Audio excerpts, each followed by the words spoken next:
Tatanong ko sana kung pwede bang mag-video ako. Oo. Okay lang. Actually, ang concern ko lang is full body reset. Yun lang naman. And then, yun lang. Yung mga body pains, yung mga likod dito, di ba normal lang sa atin yung mga nag-work na.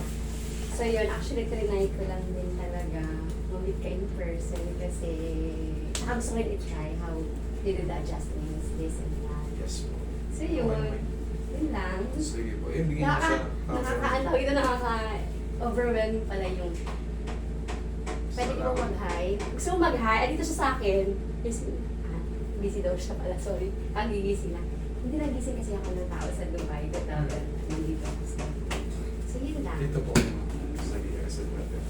O, ayaw niyo magpa-video? Video niyo? Oo, saan? Tiga lang. Video ko na nga lang. So yun. Sorry ha. Okay lang, no problem po. Welcome kayo dito sa amin. Ang aga kong dumating. Actually, para siya mga galit na siya. Yung 9 o'clock. Tapos, very late na pala yung list ko. Siguro ganito na lang. Kasi yung isang kasama ko ayaw niya pumasok. Gusto ko lang ma-check. Bigyan mo kay Roy. Ay, okay lang ba? I-reset lang naman daw kayo. Oo, sorry ha. Okay, thank you. Okay dito na. Kailangan ko mag-medyas? Hindi na. Diyan lang kayo. Puno kayo. Relax na kayo dyan. Okay. Ba't ka kailangan Pwede ko? ko i-play mo na lang. Oo nga eh. Kasi siguro mga tita. Sure. Okay, sige. No problem. Welcome kayo dito. Sabi ko, mag-video kayo dito. Lahat ng procedure dito, lahat ng pinag-usapan natin, i-record nyo. No problem po yan. Okay? Lahat po dito, welcome.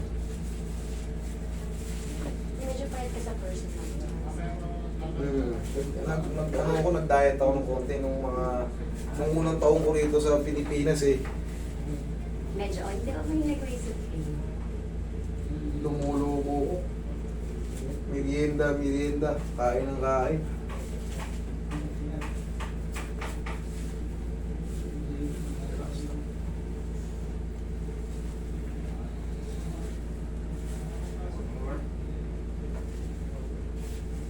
Tayo ma'am, saglit. Kailangan ko ba? Wala kang kailangan. Okay. Okay, kang patagilid. Sa facing here? Yes. Paano na? Tagilid po ma'am. Again. Ayan. Sorry. Relax na. Tagilid ka.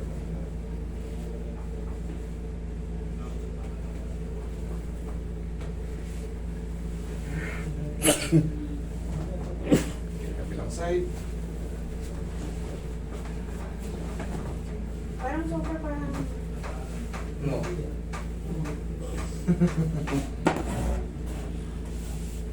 na.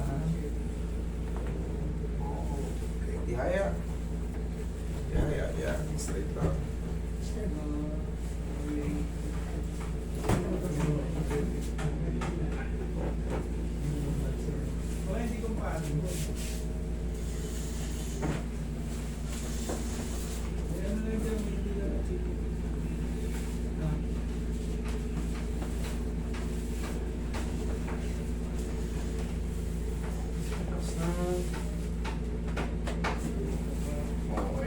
Pa. Dafe. Thank you, kuya. Yun yung information. Sige yan. Ayan. Relax mo lang ano mo. Makakahinga ka na maayos. Yeah.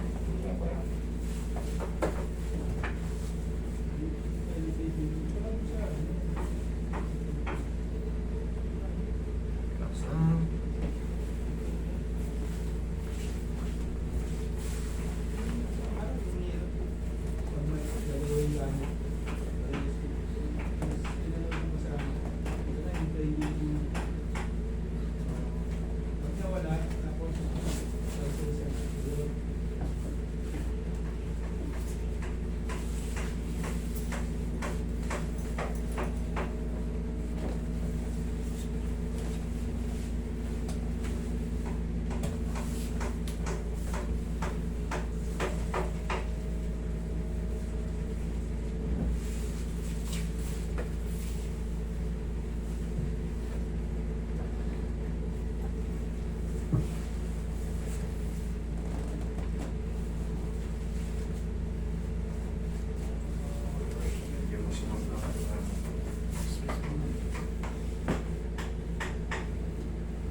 plexus ng katawan mo. Kaya. Tsaka yung mga muscle mo, hindi ganong stiff. Yun yung ibig sabihin. Kung hindi lumalaban pagka ginagalaw mo. Kaya kumailubad saan ito? Ayan, lagay sa tiyan lang. Ito ang scared ako eh. Hindi. Ito yung dapat mo ma-experience. Okay, relax lang. Inhale. Exhale. Yan ang ibig. Yan ang tinatawag na spine traction. Mararamdaman mo yan. Para kang tumangkad. Yan. Tapos, pag tinraction kayo, tatandaan nyo, huwag muna kayong tatayo. Kung may mga high blood kayo o may mga diabetic kayo, or safe, in a few seconds, tapos upo. Hindi yung paghahatap sa inyo, biglang kayo, baka may mag-react. Maaari kayo magkaroon ng hilo. Pero pangkaraniwan lang yun. Pero sana hindi nyo na maramdaman yun. Dahil sa tamang procedure.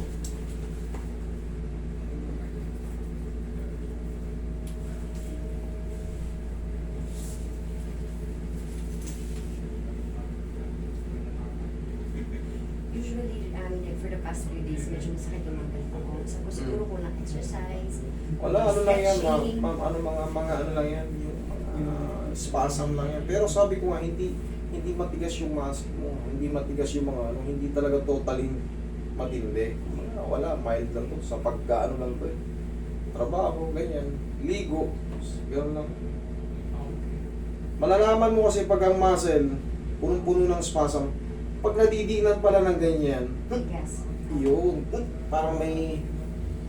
Alam niyo yan, yung mga hindi na nagpapamassage. Subukan niyo pindutin yung muscle, parang kayo nakikinig. Parang aano yung hininga niyo para mapipigil. Yun yung mga bugbog sa... Kapag may massage talaga, nakakatulong siya, di ba? Yes, ang definition ng massage is blood circulation and relaxation. Yan po ang definition ng massage. Kaya kung kayo ay stress, pwede kayo magpamassage. Tapos sabihin yung medium type lang. Kahit hindi dito sa akin. Pero dito kasi iba kasi to, recept to. Kumbaga may mga adjustment, hindi purong massage lang. Pero kung kayo nga ano lang, trip nyo lang, punta kayo spa, sabihin nyo lang sa mga therapist. Palagi sabihin nyo lang, medium type lang po. Huwag nyo na pong i-hard. Kasi gusto ko lang magpa-relax at dumalo yung mga dugo ko ng maayos. Hindi nyo kailangan diinan pa para magpasa-pasa.